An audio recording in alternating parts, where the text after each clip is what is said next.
So when I got the offer to do this talk, we started out with this title, When the Smoke Clears, How Do I Heal? Which was a great title. And then I soon got an email that said, we want to change that. We want to change that to How Do We Heal? Which I liked even more. And our calling is not just about healing from what happened.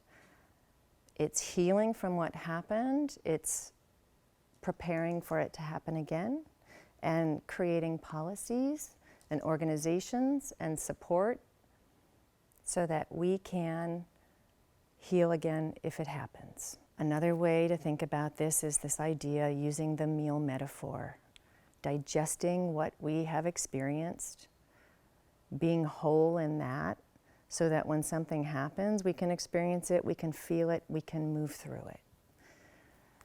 So the image is really about the idea of fragmentation.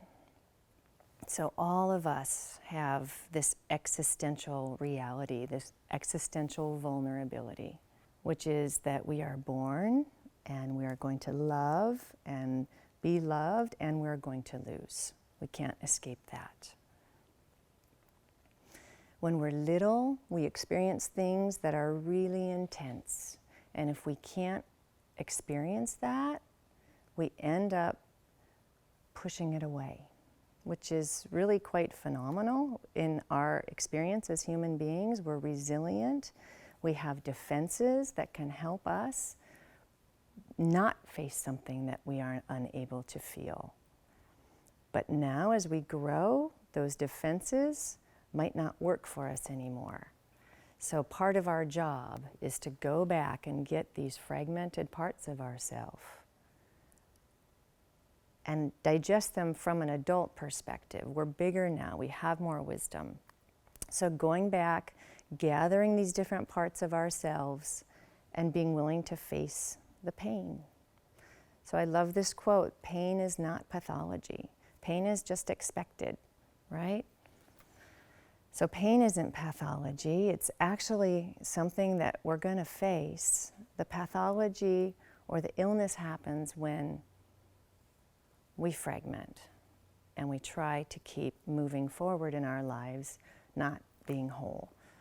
So that's what healing, hopefully, promises us, a way to move through the world whole and authentic and able to actually build relationships of authenticity. So the first thing is this idea of transition. So William Bridges talks about transitions consisting of endings. So there has been an end to something, there's a disorientation, there's an end, and there's no going back. And the neutral zone in the middle, this place of unknown when we're kind of figuring out what to do and how to be, and new beginnings. So think about your life and the fire, and you can think, where am I? Am I still in the end? Am I still sort of in this ending place? There are a lot of people that can't quite move beyond that. They're still grieving, they're still angry, they're experiencing whatever they're experiencing, and that's perfectly fine. So with endings, when we experience those, we're disoriented, we become disenchanted, we become disengaged. All of a sudden, what we were doing in our lives before really it doesn't feel very important to us. So we're hurting, and think about a wounded animal, right? What does a wounded animal do when it gets hurt? It goes and it hides, right? So this is a very natural process of endings. Some people don't want to do that, and they'll skip straight to new beginnings, right? These are the soldiers that we know. We love people that want to just get right to work and create something new, and that's great. But Bridges says that the most important part is this neutral zone, because it's in the neutral zone that we grow.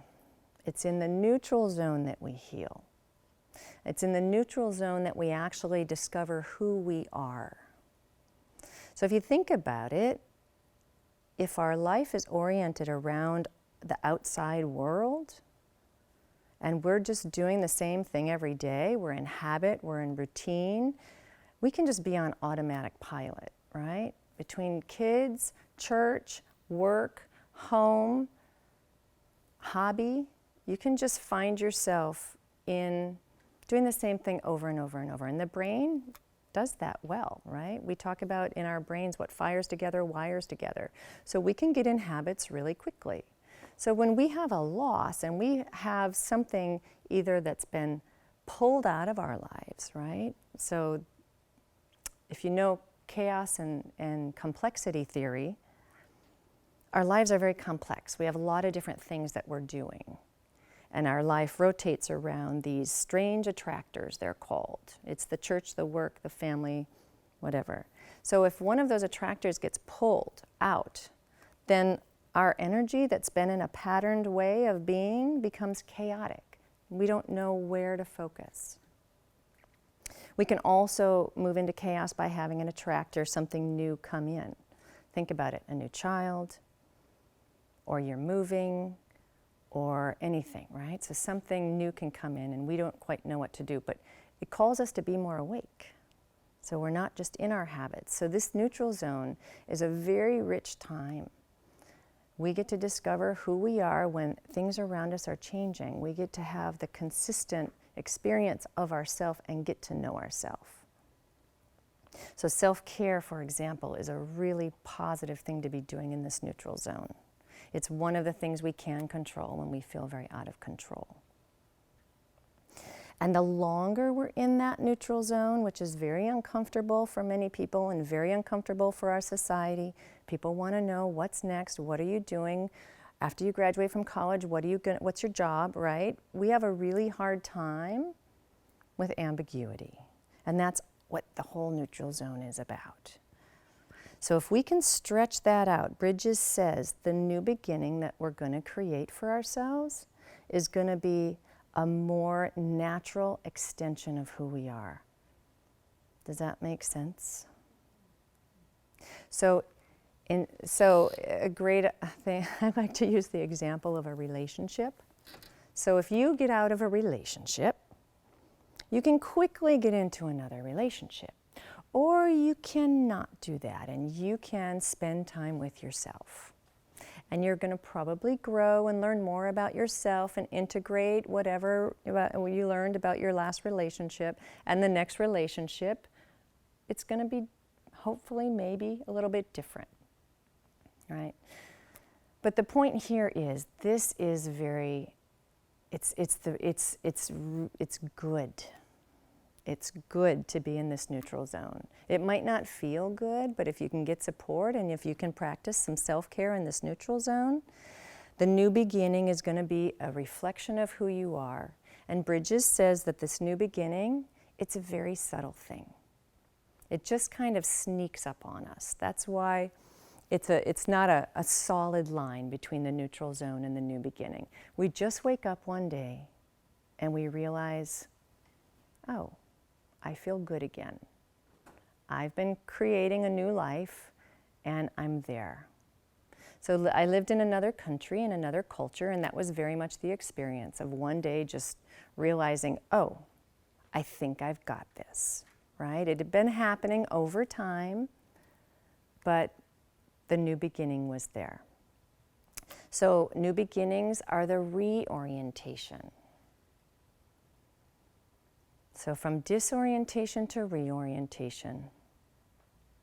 And in the middle is where we cultivate who we are, being in that unknown space, finding ourselves, and that's where we also find the renewal. But it's a very gradual process. So I invite you for a moment to just think about where you are with this fire. So the Woolsey fire was an event. Not all transitions happen from one moment to the next, but for us as a community, it really did. It was sudden. And there are people, just like in the grieving process, and doing groups with grief, some people are still in the end, some people jumped straight to the new beginning and are now having to go back to process the end. So this might help you to orient, and I would suggest that we're all in the neutral zone, at somewhere in that neutral zone.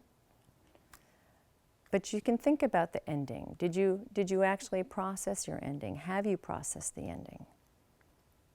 And it makes perfect sense if we didn't. So a lot of us went right into survival because we had to.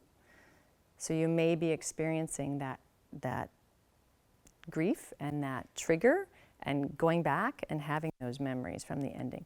But one of the things that Bridges says is if you find yourself in one place and stuck in one place, just entertain the other side. So if you're unwilling to move out of that, there's, I don't want to go. I'm mad. I'm staying right here. I need to go through what I need to go through. Just entertain what it might look like. And if you're up here and you don't want to do that, maybe you don't want to do that. Sometimes there's even judgment of other people that are on the other end. Just entertain that. What might it look like to go back and revisit? But this is part of the healing process.